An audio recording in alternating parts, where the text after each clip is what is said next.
আপনাদের প্রিয় অনুষ্ঠান জীবনের গল্প নিয়ে আবারও ফিরে আসলাম এক অসহায় মেয়ের কাছে।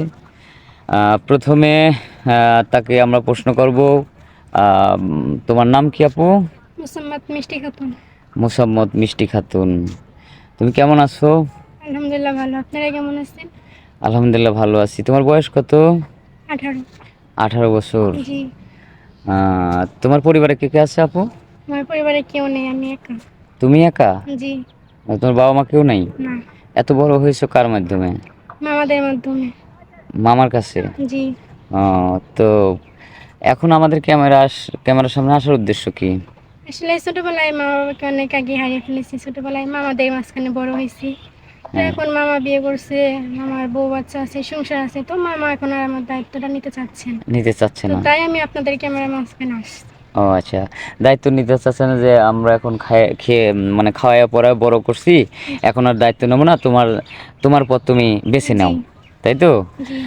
যার কারণে দুই কুল না পেয়ে, কোনো কুল কিনারা না পেয়ে আমাদের ক্যামেরার সামনে আসছো। জি। তো সাহায্যের জন্য আপু, না বিয়ে শাদীর জন্য? আমি সাহায্যের জন্য আসিনি, আমি এখানে এসেছি একটা জীবন সঙ্গীর জন্য। তো জীবন সঙ্গী পেলে আমি এখান থেকে চলে যাব। তোমার জন্য ভালো হয়, মানে জি। সাহায্য কয়দিন মানুষ দেয়, কার জি, কাছে হাত সাহায্য পাতা যায়? কতদিন করবে? আর জীবন সঙ্গী তো সারা জীবন থাকবে, তাই না? হ্যাঁ, আর তোমার এত সুন্দর একটা চেহারা, কারো কাছে হাত পাতলে তো মানুষ আরো খারাপ কিছু বলবে, খারাপ প্রস্তাব দিবে, এটাও একটা ভয়ের বিষয়। জি। যার কারণে আমাদের বিজ্ঞাপন, আমাদের ক্যামেরার সামনে আসছো যাতে একটা ভালো বিজ্ঞাপন করলে যাতে তোমার জন্য একটা ভালো পাত্র আসে, নাকি? জি। আচ্ছা, পাত্রটা যদি একটু বয়স্ক হয়, 30 থেকে 35 হয়, তোমার তো বয়স 18 বছর, তাহলে সেক্ষেত্রে কি রাজি হবে নাকি? সেক্ষেত্রে আমার কোনো সমস্যা নেই, তবে মানুষটাকে ভালো হতে হবে, তার মন ভালো হতে হবে, বা তার ব্যবহার ভালো হতে হবে, আমাকে বুঝতে পারবে, বা আমার দায়িত্বটা নিলেই হবে। তাই নাকি? জি। তো অনেকেই তোমার মতো যারা সুন্দরী মেয়ে, মানে যুবতী মেয়ে, তারা তো স্মার্ট ছেলে খোঁজে, যে টাকা পয়সার দরকার নাই, একটু পাংপুঙ্ক হয়ে ঘুরবে, একটু সৌন্দর্য দেখবো, মানে পথে বাড়াইলে যাতে একটা মানানসইয়ের একটা ব্যাপার স্যাপার আছে, এরকম তো খোঁজে। তো তোমার এরকম বেলাটা কেন? মনে করেন যে এখন সবার চয়েস তো আর এক হয় না, তাই না? তো আমি এমন একটা মানুষ চাই যে আমাকে বুঝবে।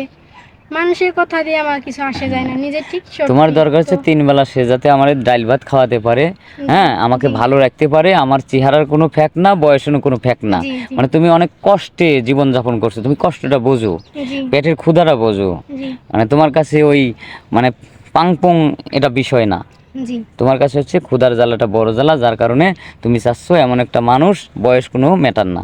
জি। ঠিক আছে না? তো তোমার ভিডিও তো আমরা এখন পাবলিক করব, দেশ বিদেশ থেকে তো ফোন আসবে, তো সেক্ষেত্রে এখন তোমার সাথে যোগাযোগ করবে কিভাবে? তো আমার তো কোনো পার্সোনাল ফোন নেই, এখন আমার সাথে যোগাযোগ করতে হলে আপনাদের সাথে যোগাযোগ যোগাযোগ করতে করতে হবে। হবে। কেন পার্সোনাল ফোন নেই? এখন ছোটবেলা থেকেই মামার বাড়ি বড় হয়েছি, জানেনই তো। মামার বাড়ি বড় মামানি তো হওয়াটা এখন কতটা এমনি দেখতে কষ্ট। পারে না, আবার মামা ফোন তো কিনে দিবে? এমনিতেই দেখতে পারে না। ফোন জি। কিনে দিবে বলছে, এখন নিজের পথ নিজে খুঁজে নাও, জি। ফোন কিভাবে দিবে? জি। ঠিক আছে, তোমার গল্পটা আমরা আর বাড়াবো না, দর্শকবৃন্দ সবই কিছুই শুনছে, যেহেতু আমরা পাবলিক করব। তো সুপ্রিয় দর্শক, মেয়েটার জীবন কাহিনী শুনলেন, কি কষ্টে আছে, কি অসহায় একটা মেয়ে। তো কেউ যদি সাহায্য সহায়তা করতেন সেটাও পারবেন, আর যদি কেউ তাকে আপনার জীবনে জড়াতে চান তাহলে আমাদের সাথে যোগাযোগ করবেন। স্ক্রিনে আমাদের নম্বর দেওয়া থাকবে, হোয়াটসঅ্যাপ আর ইমো। কেউ অযথা ভিডিও কল দিবেন না। সুস্থ থাকবেন, ভালো থাকবেন, আল্লাহ হাফিজ।